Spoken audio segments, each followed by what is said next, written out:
I never had it in mind I'll go into agriculture, but COVID-19 came. The travel ban, the loss on investment and lots more. But for me, because I actually went home during the COVID-19 pandemic. Went home from Lagos to Anambra. So for the people in my community, it was hunger that scared us most. Aside the ban, we watched as a bag of cassava that we used to buy for 2,000 naira, 4,000 naira, then it increased to 7,000 naira. A pint of gari that we bought for 500 naira, 1,000 naira increased to 2,000 naira. Workers got fired. I got fired too. I see you like you got sacked for your work. Or... Yes, because everything was a lockdown. Office was closed. Everybody has to go home. What are you doing in the office when there is no movement? You have to go back home. So it then dawned on me that the problem was hunger. And if I can stop seeing agriculture as something that is for the old people, something that it's not something that I can do, I'll actually find a solution. So that was how I started with what I called COVID-19 Plantain Farm on roughly 10 plots of land. I started with 200 because that was 200 plantain suckers, because that was how much my savings can afford at that time. I tilled the soil myself. Then my friend, my business associate now, so helps me dig the hole. Wow. I placed the suckers. So the kind of so after a year, we have over 1,500 plantain suckers on that same plot of land without getting plantain suckers outside. From that first 200, yes, you were able to. Now in last year 2022, let's say 2 years. And we are not really expecting that kind of. No, I never studied agriculture. I actually studied education and English language in school. I'm more of a poet than a farmer. It's just that farming came, and then I saw the beauty in agriculture. I saw how I can achieve my dreams using agriculture. So I decided to grab it with my 2 hands. So from there, I decided to expand. In 2021, I started cucumber farming just on a small piece of land. How many plots? Let's just call it 2 plots. So when people will see this cucumber at the back of my father's backyard, they will be like, cucumber in Anambra State. I was just like, yes, it's actually from my farm. I actually yeah, so because it was small, so I took it to people that make fruit salad.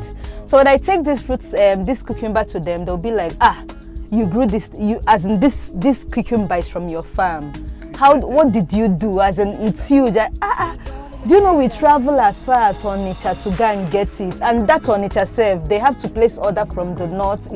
It gets to Onitsha, and then before they get it from Onitsha to our village, you see some it might have damaged or broken, and then all those stuff. So it was like I brought it closer to them, and they'll be like, "Do you have watermelon?" I now discovered that cucumber and watermelon they go hand in hand.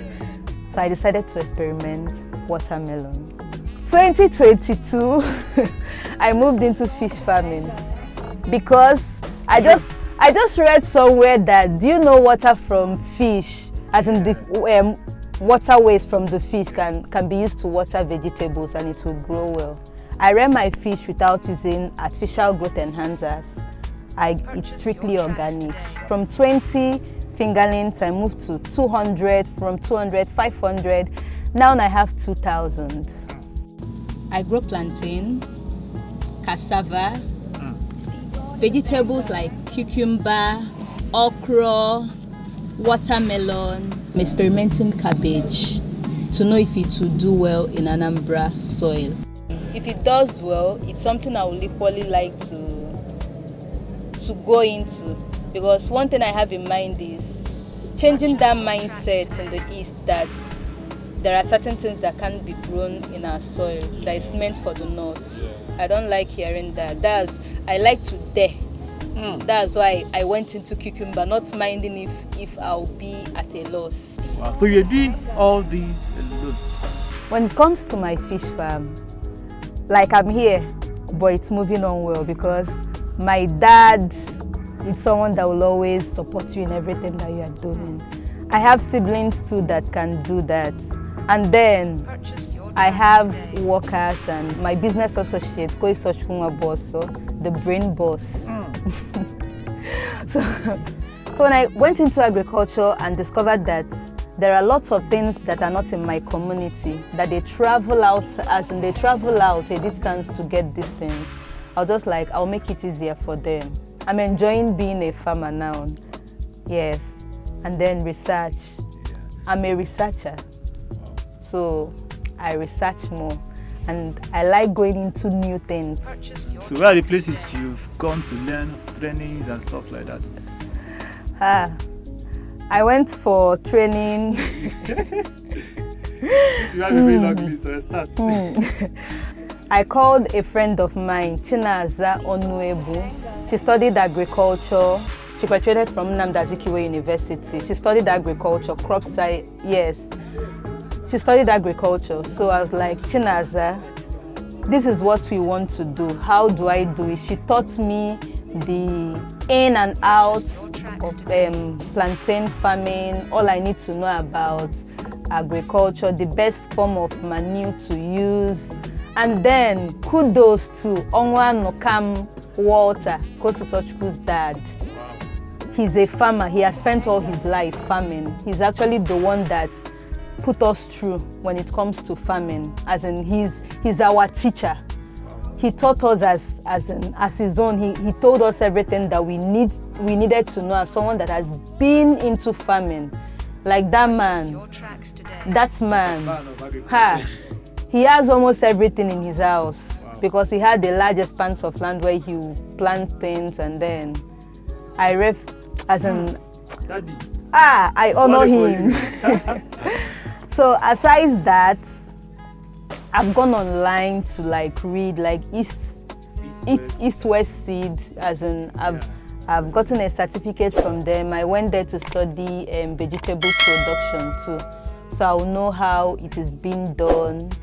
Then I learned fish farming from my auntie that is into fish farming. Her own is on a large scale. She even exports her fish outside Nigeria. From there, I equally learned about fish production from Tuli, House of Tuli, that is also in Anambra State. Then Mazdavian Farm too, in Mazdavian Urum, yes, in Urum. I equally learned about agriculture there. So it has been an experience. So how would you say the market? Because some people, they will argue that the agricultural market is in Lagos, full stop. So what would you say about that notion? The point is finding your niche, because when it comes to markets, we have the low premium, the mid premium, and the high premium. And then there is something that's most accepted in that market. That's why it's always advisable to go for market research before you go into any kind of production. Because let's take for instance, you can't come to normal Ekoka market or normal Nodu market and start selling lettuce by kg per kg to them. They don't even know what is lettuce. The vegetables that can go well there includes ogo, water leaf. It's there is this kind of pepper that they want. You won't go and grow pepper that is black in color and expect them to buy, unless you introduce this thing very well. But when you have something like lettuce, cabbage, and all those stuff, you know that your market has shifted from the mass market to another market. You go to people that you know that they can afford to spend this amount of money. For instance, my dried fish is not for the mass market because my dried fish is in pack.